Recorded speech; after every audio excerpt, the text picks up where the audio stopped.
Olá, começando mais um Doses de Saúde. Nós vivemos cercados de informação. Sabemos o que faz bem, o que faz mal e o que deve ser evitado. E ainda assim, a gente ignora isso tudo. O corpo fala primeiro baixo, depois quase sussurrando. Um cansaço diferente, uma dor, aquela dorzinha que vai, que volta, um sinal estranho que a gente chama de nada demais. Estou com a dorzinha aqui, isso é bobagem, larga para lá.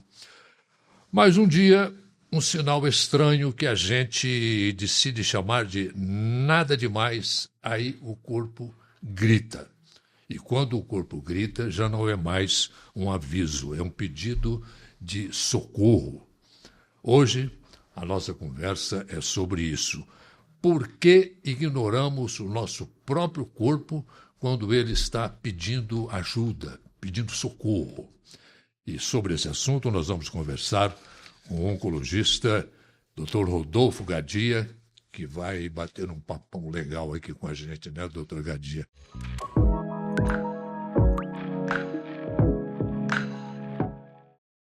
Para esclarecer bastante esse pessoal que não esquecer, não deixar de lado os apelos que o nosso corpo faz. Muito obrigado por ter aceitado o nosso convite, doutor. Eu que agradeço o convite, né? Obrigado, Lei, obrigado ao pessoal aí que trabalha aí nos bastidores. A pergunta é boa, né? Aí eu também te faço. Por quê? Por que às vezes a gente negligencia sinais, principalmente aqueles que se repetem, né? Porque um sinal aleatório, uma dor aleatória, você toma uma medicação, aí se melhorou. Ainda bem que a maioria dos sintomas, né, não são problemas mais graves. Mas e aquele sintoma que repete e fica repetindo? Por que às vezes a gente posterga ou não dá muito sinal ou muito valor para essa questão? Será que é o dia a dia nosso? Tem muita desculpa, né, doutor?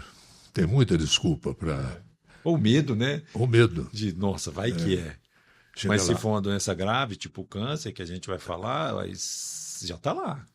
Então eu tô com medo, vai que é, mas já está lá, então tem que levantar a cabeça. Tem muita gente que usa aquela cultura, né? De eu não vou fazer exame, não, porque dizem que quando procuram, a hora acha. Quem procura, acha, né? Então, o senhor falou câncer aí, no caso do câncer, esse desconhecimento voluntário das pessoas sobre o apelo do corpo, no caso do câncer, a coisa é mais crítica ainda, né, doutor? Principalmente porque é aquela história, né? O ideal mesmo e as maiores chances de cura são quando a gente detecta o câncer ainda na fase onde não dá o sintoma. Esse é o grande desafio. Que às vezes o câncer está em nível, às vezes, milimétrico, ou alguns centímetros de tumor, é muito mais fácil de tratar. Qualquer tipo de câncer. É uma questão de time. Achou ele no começo, quase todos os tumores, ou todos. Posso até arriscar e dizer isso. Todo câncer tem cura, desde que seja descoberto numa fase muito inicial. E nenhum câncer, ou alguns raros, né? Não nenhum, alguns hematológicos, alguns que fazem cirurgia, mas quase todos os tumores não têm cura quando ele espalha, que é a fase que a gente chama de metástase. Então você percebeu que o sucesso mesmo do tratamento, ele depende muito de quando você descobre. É o time. Muitas vezes o paciente entra no consultório e dependendo do que você vê, você está conhecendo ele naquele momento, dependendo do que você encontra, você já não tem muito possibilidade. Fazer, né? Tem, às vezes, o que fazer, mas às vezes a gente vai fazer só para melhorar a jornada dele, para ele não sofrer tanto, aumentar o tempo de vida, mas dependendo se tiver uma doença muito avançada, não dá mais para falar em cura. E é ruim ter essa constatação e, inexoravelmente, ele vai falecer. Em alguns casos o tempo é neutro, né? Mas nesse caso do câncer especificamente, o tempo joga contra mesmo, né? Com certeza. Mas o tempo, tão interessante o tempo, é até filosofar agora, né? Vamos. O tempo, ele é um senhor bem interessante, É o senhor de tudo. Que graça que foi essa de... Vamos pensar na estatística de vida assim, do brasileiro, 74, 78, né? Entre mulheres e homens. Mas vamos pensar em 90 anos pra gente, que a gente gosta sempre de jogar um pouco mais alto, né? Então vamos pensar que a gente vai chegar em 90 anos. 90 anos, essa metáfora é legal, né? 90 anos é o quê? É um jogo da vida com 2 tempos de 45 minutos. Então, é só ver a sua idade e ver quantos minutos você já está no segundo tempo da partida. Por isso que você estava conversando aqui comigo e já pensando em planos, eu vou fazer isso, porque de repente está acabando o jogo. Pode ter uma prorrogação, aquele tempo extra, mas ali a gente vai trabalhar porque é assim a vida. E não tem disputa de pênalti. E por isso que doença crônica vem de cronos, tempo. Até da mitologia grega, que era aquele deus que comia todos os seus filhos para não descobrir aquele que viria e matar esse tempo. Zeus, é bonito isso, analisando essa parte. Igual o carquinos, que é o nome de câncer, ele vem também do grego, que eles viam aqueles grandes massas tumorais, o pessoal abria e via, e tinha aquela aspecto, né? Todo enraizado, aquelas lesões grandes, todas enraizadas, que pareciam um caranguejo. E aí por isso que virou o carquinos de carcinoma, que veio a palavra câncer. Interessante, né? Que é doença crônica também degenerativa.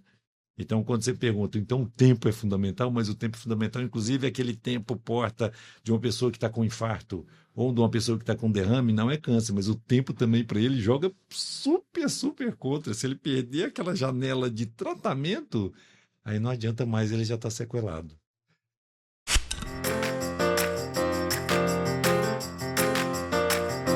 Chegaram os novos limpadores perfumados Azulim Perfumes de Casa. Edição especial Perfumaria Fina. Um toque de sofisticação com 5 fragrâncias exclusivas para seus ambientes. Ameixa negra, pera inglesa e frésia, bambu, chá branco e flor de laranjeira. Azulim, a vida pede, a Start faz. Doutor Gadia, porque um pouquinho de filosofia também. Por que a pessoa, às vezes, evita olhar para aquilo que pode salvá-lo? Boa pergunta. Porque, às vezes, de repente... Vamos agora pensar na questão do câncer, né? Ninguém acorda e desenvolve um câncer de uma hora para outra. Então, para você ter doença grave, crônica desse jeito e grave desse jeito, a gente tem que também ter disciplina. Como assim? A gente tem que ser um agressor quanto mais diário do nosso organismo. Então tem que ter disciplina para ter um câncer. Tem que acordar todo dia e fumar um maço por dia durante 10 anos, ou 2 maços por dia um maço por dia durante 20 anos, ou 2 maços por dia durante 10 anos, que é o que eu falo que é a carga tabágica, né? 20 maços por ano, que é a carga tabágica alta, de altíssimo risco para a pessoa desenvolver um câncer. Dentre eles, vários tipos de cânceres que o tabaco já é confirmado causa. Então, essa pessoa ela vai agredindo durante anos a sua constituição. E aí, em algum momento, quando ela tem um sintoma, aí ela fala, eu não vou olhar para o que possa acontecer com isso, porque ela, no fundo ela já sabe que pode estar ocorrendo uma coisa ruim. Aí ela meio que nega. Não sei, eu estou só filosofando também, não, né? Mas eu, por exemplo, eu fui fumante muitos anos, mais de 40 anos fumando. E isso me custou um câncer violento, né? Porque, graças a Deus, eu consegui superar e tudo mais. Mas o fumante, ele procura, como você está falando, ele procura toda desculpa para não parar de fumar. É um vício terrível. Que assume os riscos, né? A gente vê que é uma dependência alta, a dependência à nicotina, né? A adição à nicotina é uma doença, né? Psiquiátrica. Mas muitos querem parar. É porque, às vezes, a necessidade, aquela vontade, a fissura que se fala, precisa de ajuste e ajuda medicamentosa, terapia. Então, faz uma terapia, né? Cognitivo-comportamental, ou junto, faz terapias alternativas junto, faz uma reposição de nicotina, ou entra naquela redução de danos e usa o vapor, que, na realidade, ele nasce para ajudar as pessoas a parar de fumar o cigarro normal a combustão, e aí eles vão por uma nebulização de nicotina. É uma coisa bonita para chamar de cigarro eletrônico, né? É uma nebulização de nicotina, põe o cheiro e tudo, fica mais limpo. menos aquele cheiro mais pesado, porque não tem, vamos dizer, o alcatrão. Só que aí o que acontece? Utiliza o SUVape para tentar diminuir a dependência do cigarro? Não, agora é mais suave a entrada. Só mudou a dependência, né? Isso. Aí eu utilizo agora do vape para dar uma entrada na dependência de nicotina dos jovens não fumantes. Então desvirtuou o papel original que ele veio fazer. A gente costuma fazer isso muito. A gente desvirtua também e negligencia até o próprio sintoma. Olha só a questão da negação. A pessoa fuma e às vezes ela sabe tudo que pode acontecer, então ela tem uma culpa, uma mistura de tudo, aí ela fuma um pouco mais para ter aquele prazer. Aí ela é provavelmente um paciente tabagista é tossidor crônico, ele é inflamado. Então ele tosse cronicamente. E aí vem épocas de inverno agora, né? E aí tem as viroses, e aí a pessoa pega uma virose mais forte, e aí ela tosse, mas sente um pouco de dor, aí ela fala, não, é por conta disso, eu fumo, sou inflamado, a minha imunidade está um pouco mais baixa, mas ela acha que já sabe a causa, né? Isso, é isso aí. É porque você está falando muitas vezes que você já deve ter passado por isso. Só que aí ao invés de, às vezes, de procurar, ela vai adiando esse processo, porque ela fala, não, tudo é o cigarro. Aí, de repente, ela tosse com dor e sangra. Tosse um pouquinho, descarra com pequenas rajas de sangue que a gente chama hemoptóicos, né? Escarros sanguinolentos. Aí ela assusta. Aí ela vai no médico. Só que ela já estava, às vezes, tossindo, uma tosse diferente, que ela achou que era por causa de cigarro, já era o câncer lá atrás. Aí quando ela chega no médico, o câncer já cresceu e já espalhou. Por isso que o câncer de pulmão é muito mortal, ainda é altamente letal, porque é o estadio que ele chega no consultório do médico. Ele sempre chega, às vezes, no estadio 3 e a grande maioria no estadio 4, que é quando já espalhou. Aí o tratamento é paliativo. É o quê? Não, então eu já espero morrer? Não, não necessariamente, mas é um tratamento que a gente vai paliar sintomas, melhorar a qualidade de vida do paciente, mas ele não vai curar. Então, a gente melhora o tempo de vida mesmo. E algumas situações, mas aí é muito mais específico, mas dependendo de algumas mutações que já se sabe, aí é o papel da ciência que é muito bom. Mas a qualidade de vida nesses casos também já não... Mas melhora muito. Melhora, né? É igual que a gente falar. Às vezes tem algumas mutações específicas que a gente não conhecia isso alguns anos atrás. Então, porque funciona assim, um breve resumo. Brigar contra o câncer, dando tiro, aumentando a força, lançando mísseis. Bazuca, tá na moda lançar míssil, né? E aí vai explodindo todo o hospedeiro e vai tentando matar células. A gente viu que não ganhamos essa guerra. E o quimioterápico, ele nasce como uma tecnologia, meio que um segredo de guerra. Mas, enfim, usa um veneno forte para matar aquela célula resistente que é o câncer. Eu tenho matado muito mais o hospedeiro e o câncer vai ficando resistente. Então, a gente perdeu essa briga de matar câncer só com quimioterapia. Então, durante a evolução, a gente observou e falou, então, peraí, vamos então aliar, juntar o inimigo e entender ele de dentro para fora. E aí, o que aconteceu? Foi começando a destrinchar e vendo as falhas internas, as mutações de dentro do câncer, da célula. E aí viu que algumas mutações, imagina como fechadura. E aí, vamos então agora desenhar uma chave específica para encaixar naquela fechadura e tentar desligar a maquinaria e o movimento e a usina do câncer de dentro para fora. Achou. Então tem mas não é para todo mundo. Tem que ser só para aquele câncer específico, no caso, tipo um câncer de pulmão com uma mutação específica, para a gente ver que se funciona para ir lá e desligar. E aí funciona muito bem. Volto a dizer, se está espalhado, metastático não cura. Só que hoje a gente vê pessoas vivendo 3, 4, 5, 6 anos, ou até mais, com muito boa qualidade de vida. Então é uma revolução no tratamento do câncer, a terapia direcionada, é customizar o tratamento, é tratar o câncer que nasceu no pulmão com aquela mutação. Uma rotina tranquila pede soluções práticas. Seu patrimônio pede o melhor cuidado. As conquistas profissionais pedem planejamento. E a sua saúde financeira pede Unicred. A Unicred oferece um atendimento personalizado e toda excelência em produtos e serviços financeiros. Assim, enquanto a gente cuida do seu dinheiro, você tem mais tempo para cuidar de todo o resto. Sua saúde financeira pede Unicred. O câncer de bexiga também é provocado pelo cigarro, né, doutor? Sim. É um componente do que o cigarro tem que Acho que a anilina parece do cigarro. A grande maioria dos tumores de bexiga, mas algumas infecções crônicas, alguns outros compostos, né, químicos também podem irritar a mucosa, mas o cigarro é um grande oxidante de todas as mucosas. Porque você fala assim, bexiga? Mas eu fumo? Por que na bexiga? Por que no pâncreas? Por que algum câncer ósseo, alguns casos até de doenças do sangue, neoplasias hematológicas, tipo leucemias. Um pouco menos relacionado de onde o cigarro passa, a fumaça passa. Por quê? Porque quando a gente traga, absorve todo o veneno, vamos dizer assim, toda a carga oxidativa, lá das, parece clássico, mas todo mundo fala de 4.000, 4.700 substâncias químicas que vai envenenar o seu corpo. Então, se eu fumo e absorve lá no alvéolo, que é a parte finalzinha do pulmão, entra na corrente sanguínea, o seu sangue está envenenado. E ele vai oxidar várias células distantes. E tem gente que adora, né?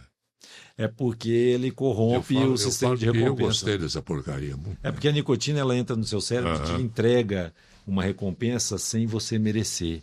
Todas as drogas, não só a nicotina, mas todas as drogas que te dão um prazer rápido, fácil, que eu vou e compro e tenho o gatilho, aí eu brinco assim, filosofia de novo, sem você merecer. O universo ele é muito sábio. Você vai se esforçar para tudo. Não adianta você querer tudo na mão. E aí vamos então agora, troca os níveis de adicção, de vícios, dependências. Olha só a dependência de que a pessoa está em tela azul, de celular ter prazer, sem às vezes merecer. Eu cliquei, está fácil, então eu estou dependente daquilo.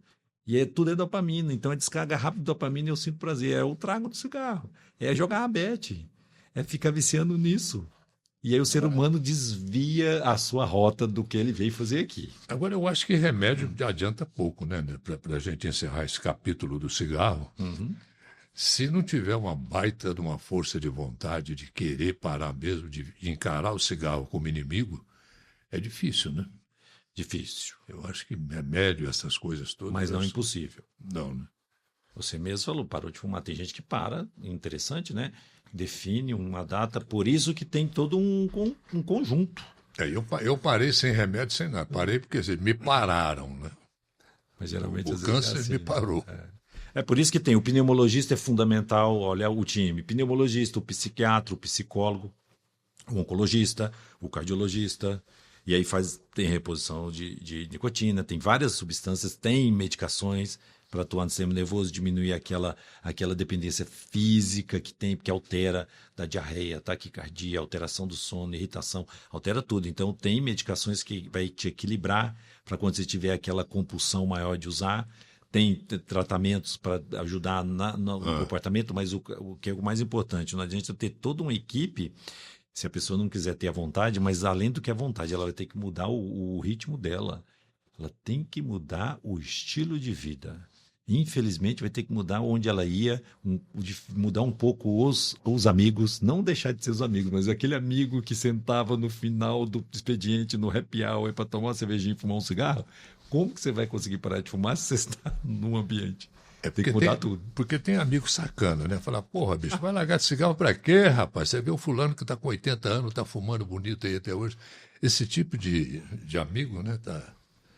Tá cheio. Doutor, a gente tá falando aqui que o corpo avisa. Agora tem algum tipo de câncer, por exemplo, que ele é silencioso, né? Ele não se manifesta assim, com dor, com incômodo, ou com tipo de coisa.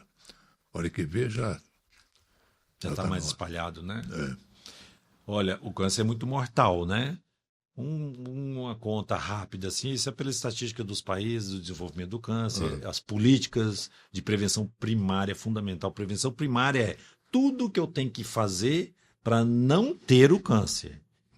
Então, mudar hábito de vida. Prevenção primária é fundamental. Melhorar a alimentação, aquela história toda que a gente repete, né? Atividade física, abandonar o cigarro e tudo mais, enfim. E a prevenção secundária?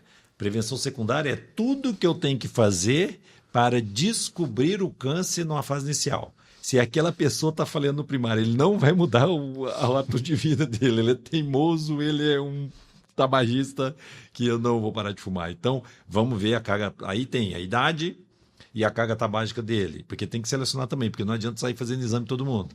Senão fica muito caro, descobre outras situações, tem toda essa questão para ter política pública e investir nisso, para ver se funciona realmente na diminuição da mortalidade de câncer específico daquela força-tarefa e o gasto que vai se implementar. Onde que eu quero chegar? Por exemplo, carga tabágica 20 maços ano, vamos fazer uma tomografia nesse pessoal, porque esse é o pessoal que tem muito mais chance de ter.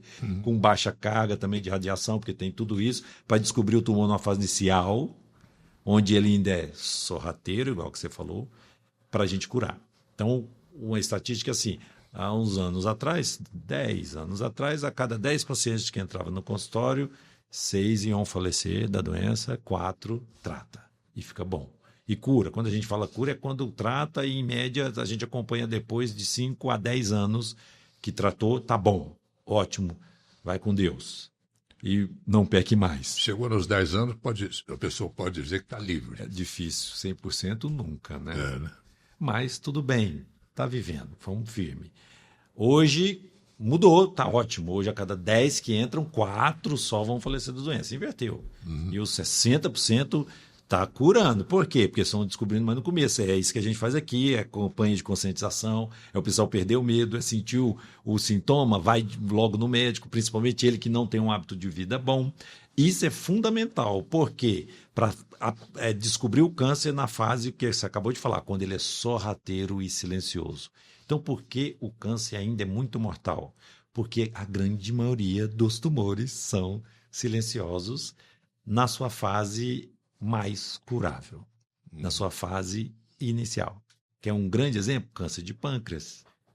Não tem como estratégias de rastreamento, de prevenção secundária, de ficar fazendo exame, de ficar vendo para você descobrir esse câncer de pâncreas na fase inicial. Por isso que pâncreas também é tão mortal. Por quê? Porque ele não dá quase nada de sintoma. Quando ele dá o primeiro sintoma, que deu uma dor, ou a digestão está ruim, eu perdi um pouco de peso, eu fiquei amarelo, ele já está avançado. Dizem que o câncer de pâncreas dói muito, né? Dói muito porque na fase mais inicial, mais avançada, ele já cresceu e ele é muito irrigado, é um órgão muito irrigado e tem muitos feixes nervosos que passa, é a posição em que ele está que faz doer muito. Então o tumor cresce e ele encosta em várias estruturas em volta e vamos dizer assim, ele fica dando choque, fica estralando lá, fica dando muito curto-circuito, então tem dor neuropática junto com dor visceral, são os tipos de dores que o câncer causa. E o pâncreas é um dos que dói mais. Deus nos livre.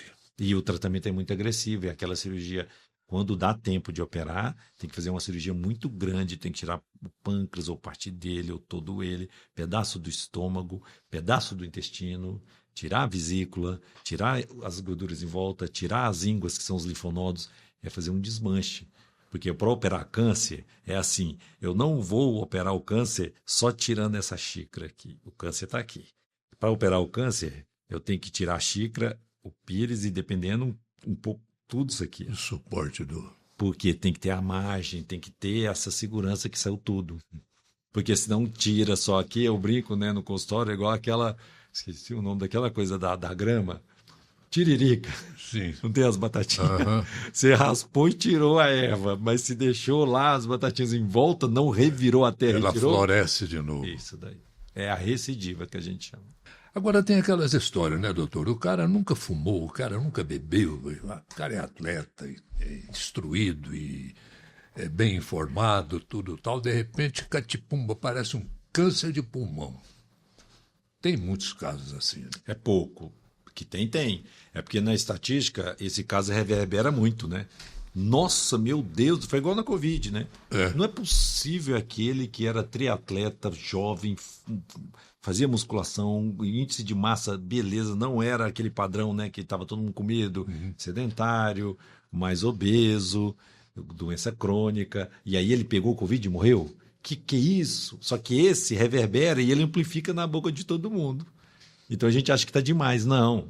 A estatística pega o volume mesmo e a maioria que estava morrendo era esse perfil. Do sedentário, já com inflamado crônico, o Covid veio e inflamou mais e a gente morreu do excesso da inflamação, né? O vírus ele foi malvado porque ele ativou o sistema imunológico nosso errado. As pessoas não morreram do vírus em si, é lógico. Foi consequência da tempestade inflamatória causada pelo vírus. É a sequela, né? Que deixa. As sequelas. Então, é igual a esse do câncer. Meu Deus, essa pessoa nova desse jeito, atleta, nunca fumou, alimentava bem, álcool com moderação, o padrão, que perfil de não ter câncer. Não necessariamente, porque aí os 10% a 20% da alteração, constituição genética daquela pessoa. Aí, infelizmente, já é uma herança que a gente fala, que tem alterações, síndromes genéticas que são herdadas dos familiares. Entendeu? Então, por isso que às vezes a gente faz um aconselhamento genético, faz um rastreamento para ver aquela pessoa que tem um câncer muito jovem, com nenhum fator de risco. Opa, então peraí, vamos ver se tem uma causa já genética para causar aquele câncer. E aí vem carimbado em todas as células germinativas, porque isso vem de herança, então é uma alteração germinativa, e todas as células delas, porque ela veio de herança. Então, da fecundação, ela gerou todas as alterações, todas as células delas têm uma pequena letrinha alterada, carimbada no código genético. Essa pessoa tem que ficar muito mais atenta e tem que evitar o máximo de qualquer fator para ligar essa receita e estragar e formar células erradas. Então, ela tem uma predisposição aumentada de ter o câncer. Não necessariamente vai ter. Algumas síndromes, tipo de deficiência... Propenso, né? Propenso, mas algumas tipos de deficiência P53, que é o linfraumena, esse tem que ficar de olho mesmo, porque a chance é altíssima de desenvolver o câncer. Mesmo ele sendo rigorosíssimo na vida dele, ele vai o quê? Voltando ao que a gente falou lá no começo, ele vai envelhecer. O tempo. E o tempo é inexorável. A própria idade, o envelhecimento já é bem claro, isso é um fator de risco individual, tipo, muito forte para você ter câncer e vários outros tipos de doenças. A gente enferruja. Vamos tomar um cafezinho para a gente dar uma... Bom, café, o mito, né? Café dá câncer, todo mundo ficava meio com medo, né? Não. Não dá. É questão só da temperatura e o que vem junto com o café. Tipo, fumante adora um café, né? Aí, a boca de pito, né? Aí ele tira um pouco o peso da culpa do cigarro e põe boca o café. Não, ainda mais sendo o café Cajubá, que é de uma qualidade extraordinária, não tem perigo. Muito bom. Então pode tomar café. Mas faz atividade física que é muito mais impactante. Mas um cafezinho de manhã, durante o dia também é... E é uma vez que eu sempre dou aqui para o pessoal, se na sua cidade não tem o café Cajubá na venda, no armazém, no boteco, no supermercado, você pega o seu celular, o seu computador, entra no mix do Café Cajubá, cafecajubá.com.br, faz o seu pedido lá, logo tá aí. O café é a bebida do Brasil e Cajubá é a melhor opção. Quem mora fora de Uberlândia e região pode receber os produtos Cajubá em sua casa através da loja online que entrega em todo o Brasil. Acesse em www.cafecajubá.com.br e confira todo o mix de produtos e as opções de frete ideais para você. Café é a bebida do Brasil, Cajubá é a melhor opção. A toda hora, em qualquer lugar, café tem que ser Cajubá. Doutor, uma questão que eu sempre abordo aqui nas conversas que nós temos com médicos e tudo mais, e eu acho que no caso do câncer é preponderante isso, a escuta no consultório, o médico ouvir o paciente. Tem que ter tempo, tem que ouvir com detalhes, com atenção. Isso é importante, não é? E eu acho que vai ficar cada vez mais importante esse momento. Por quê? Porque a gente está passando por mudanças em todas as áreas do conhecimento. Sim. Por quê? Por conta da inteligência artificial. Ela veio e ficou em um algoritmo, então ele não tem como... Vamos entrar nisso agora. Não tem como brigar. Ela já é documentada. Ela pensa mais rápido do que a gente e entrega as soluções mais assertivas, não cansa, não reclama e está ali à sua disposição. Então, onde que eu quero chegar? A gente vai... Que bom! A gente vai pôr o papel do robô que faz aquela coisa repetitiva para o robô lá, para a gente ter mais tempo para voltar a ser humano. Então, a gente tem que pegar e otimizar esse tempo para quê? Tempo de escuta.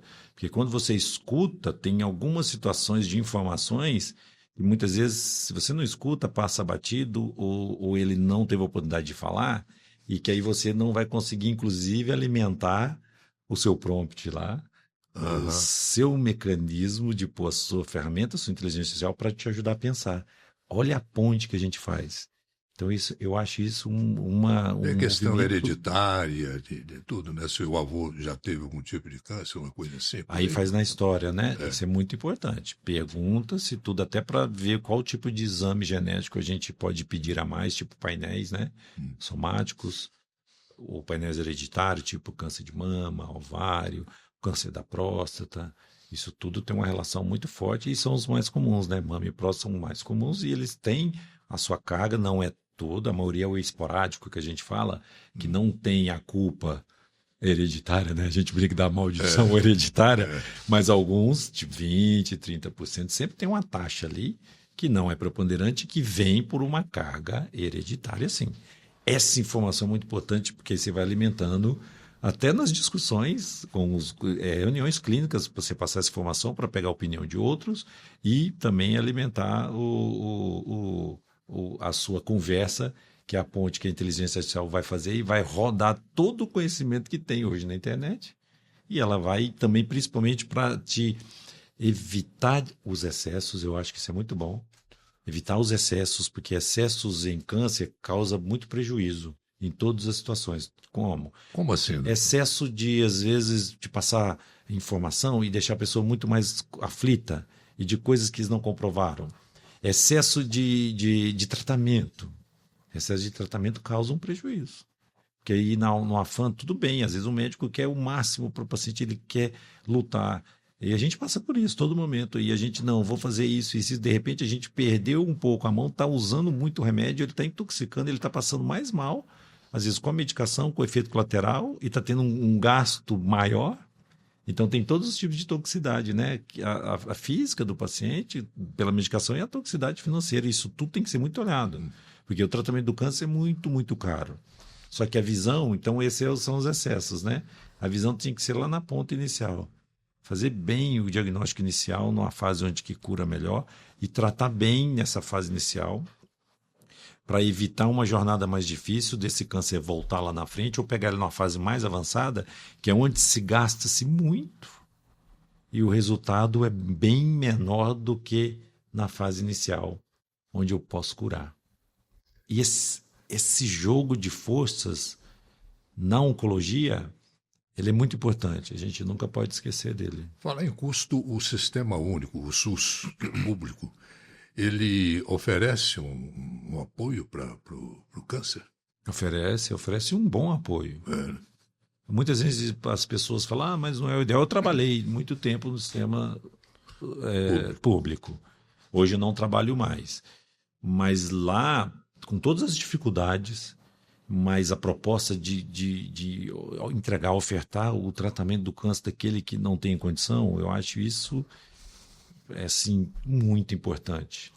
Então, um serviço de radioterapia bem montado, isso é muito fundamental. O melhor tratamento oncológico, principalmente a questão dos gargalos que tem, é de começar rápido, aí é mais difícil. É a questão do tempo, né? Ciclar no tempo certo. Câncer não espera, né? Nós já falamos. É isso aí. Essas que são as dificuldades, mas eu acho que, apesar de tudo, oferece um bom tratamento. Não vai, e é muito racional. O SUS tem uma equipe que faz essas análises, né? De avaliação, de incorporação de novas tecnologias para o sistema público. Porque a gente tem que pensar que o sistema público, engraçado, no Brasil é mais ou menos assim, né? Como quase os outros países, né? Num capitalismo mais agressivo, 80% da população brasileira é a regra 80-20, né? Os números são mais ou menos assim, 80% da população brasileira depende do SUS. Então, olha o volume que é. 20% está na saúde suplementar, convênios em particular.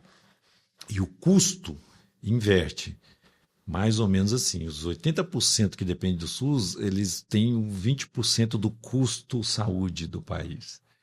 E os 20% que estão na saúde suplementar gastam os 80%. Então, você percebeu que a gente precisa ter racionalidade mesmo na saúde suplementar. Racionalidade que tem no SUS, mas no SUS também, às vezes, tem algumas situações que, às vezes, é mais difícil, porque precisa Tem medicações que vão impactar mesmo na aumentar a chance de cura. Estou falando na fase inicial. Tem remédio que ainda não tem, que pode melhorar as chances daquela pessoa curar. E muitas vezes não é nem o remédio em si, é o tempo quando ela chega, descobre e começa a tratar. Isso é fundamental. E tem remédios caríssimos, né, que o SUS também não fornece. Eu fico pensando assim, porque também tem que ir dentro da sustentabilidade do sistema e a razoabilidade, e tem que ter previsão também, porque remédios caríssimos, mas aí também se abre toda a conta para tentar tratar só, é ruim falar assim, né? Mas se abre toda a conta para tratar só o pessoal com câncer, vai faltar em todo outro aporte de saúde geral. Então, acho que se a gente for pensar, se eu fosse um gestor, né? Porque tudo dureza, né? Tudo é sofrimento, né? Nossa, já pensou gestor de saúde pública, né? Nossa, não é fácil, né? O nosso secretário de saúde, amigo meu, é muito duro lá hoje que ele está lá, né? Não, e é só pauleira, né? Só reclamação. Mas imagina, se eu fosse um gestor, tentar focar realmente, é igual aí, ó, que eu até trouxe aqui, que o INCA faz.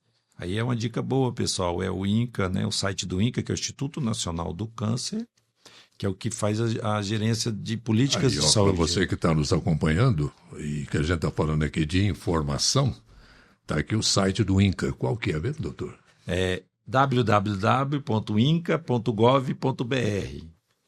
Às vezes ele escreve ali, e aí põe o quê? /publicações/folhetos. Ou então não, dá um Google lá, pessoal, põe Inca Folhetos, fica muito mais fácil. Apertou o botãozinho, vai cair em vários folhetos. Mas são dezenas de folhetos pequenos, desse jeito que esse que eu trouxe aqui, informativos. Então tá lá, quero parar de fumar. Quais os passos? Onde procurar? O que tem na saúde pública você que está fumando? Eu quero fazer... E quais as orientações para fazer exame de prevenção e rastreamento precoce de câncer de mama? Mamografias. O que fazer? Muito bom. E aí eu acho que é onde tem que ser pesado mesmo o investimento do recurso público. Porque se houver uma prevenção legal, isso aí. Suficiente, eu acho que lá na frente vai ficar mais barato. Fantástico. Esse é o pensamento. Se põe o recurso aqui, educação da população, se tiver que investir, investe em mudança de hábito de vida, informação e prevenção primária. Ou na secundária, ali para pegar o pessoal com alto risco, descobrir o câncer na fase inicial. Eu acho que esse é o grande desafio. E a gente volta naquela velha e mal cuidada educação, né? Que, infelizmente, pouca gente liga.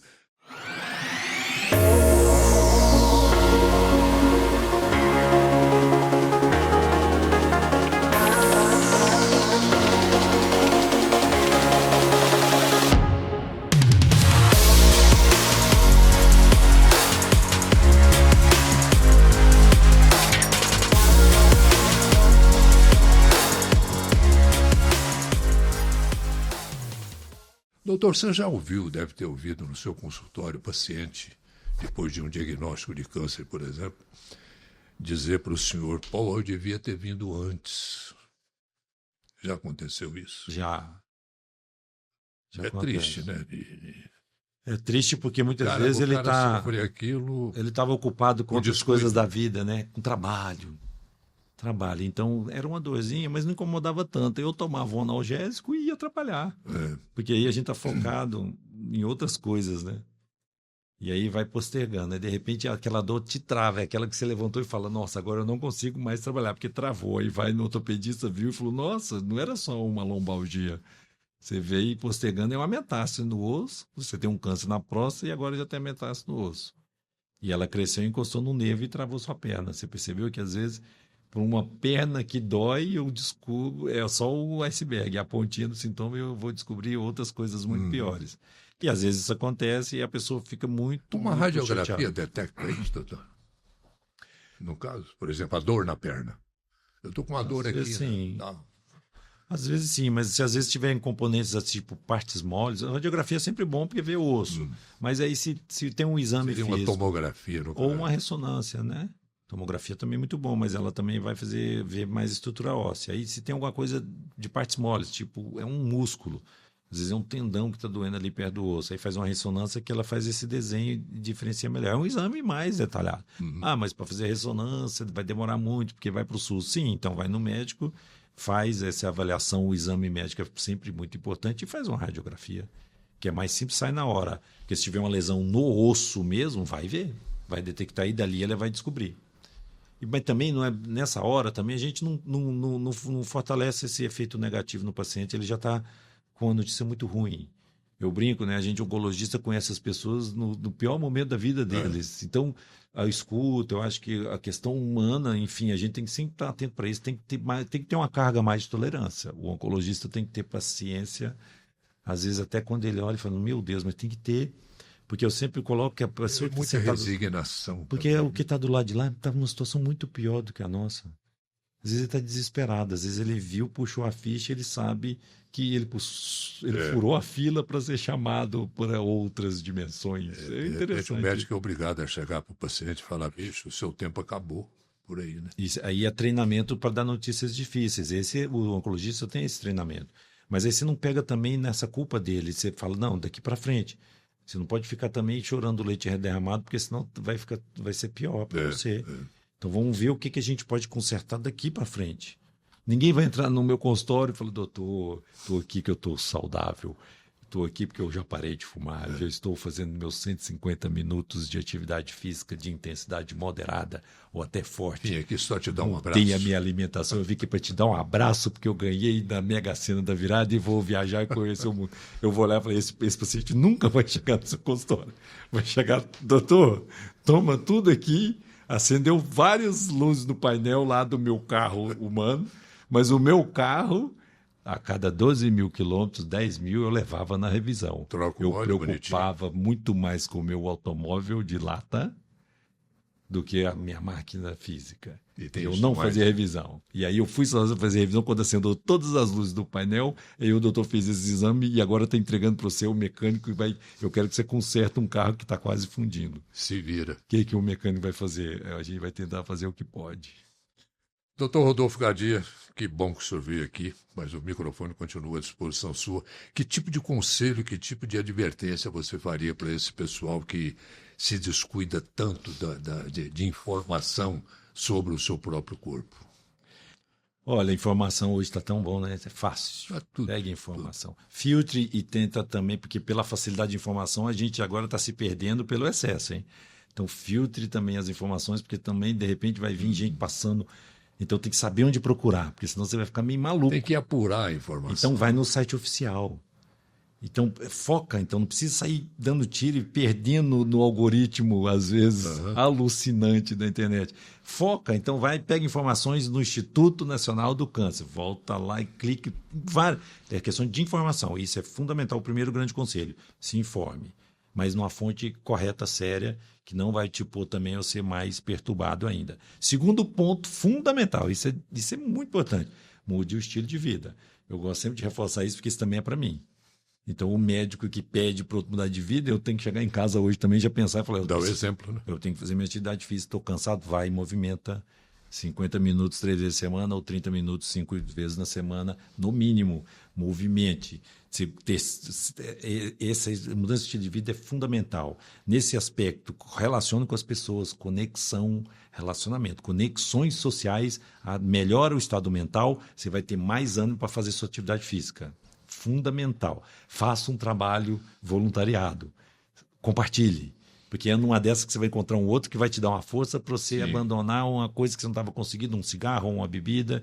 Um fortalece o outro. O senso de pertencimento hoje faz parte de tratamento, é fundamental. E nem pensar também, né, doutor, eu digo isso em causa própria, que a idade chegou, eu vou encostar agora, já fiz o que eu tinha que fazer. Não é por aí, né? Não. Ou se for encostar também, então levanta, movimenta um pouquinho. Qualquer movimento vale a pena, mas se for encostar, encoste na natureza. Sim. Brincadeira à parte, conexão com a natureza. Encoste na natureza, tenha esses momentos de meditação ou oração, faça esses momentos de relaxamento, isso também é fundamental, porque a gente desacelera um pouco e enxerga para onde eu estou levando a minha vida. Isso é muito importante, porque isso tudo faz parte de um processo de saúde de muito pouco custo. É baixíssimo o custo disso. Em comparação com um remédio, às vezes, caríssimo, que você vai ter que tomar lá na frente. Você vai gastar ali tempo, né? E aí, se você for de uma família de risco, ou se você está com medo, ou tiver das idades, está aqui também no site do INCA mostrando a sua idade, tudo direitinho como você. Mulher, a partir de quando você vai fazer sua mamografia, fazer o exame Papa Nicolau, vacinar contra o HPV, fazer as mudanças, né, do hábito de vida, que eu sempre falo aqui, para o homem, quando fazer o toque retal, dosar o PSA, fazer um exame para ver uma alteração, uma dor, né, do estômago, ou fazer aquele exame do tórax para ver uma alteração, isso está tudo explicado e ele vai te selecionando para você fazer os seus exames de detecção precoce. Isso é fundamental. Doutor Gadia, muito obrigado. Foi um prazer enorme tê-lo aqui mais uma vez e teremos o senhor aqui com certeza novamente outras vezes. Muito obrigado. Eu que agradeço. E encerramos mais este Doses de Saúde. Muito obrigado pela sua companhia, pelo seu carinho. Até a próxima.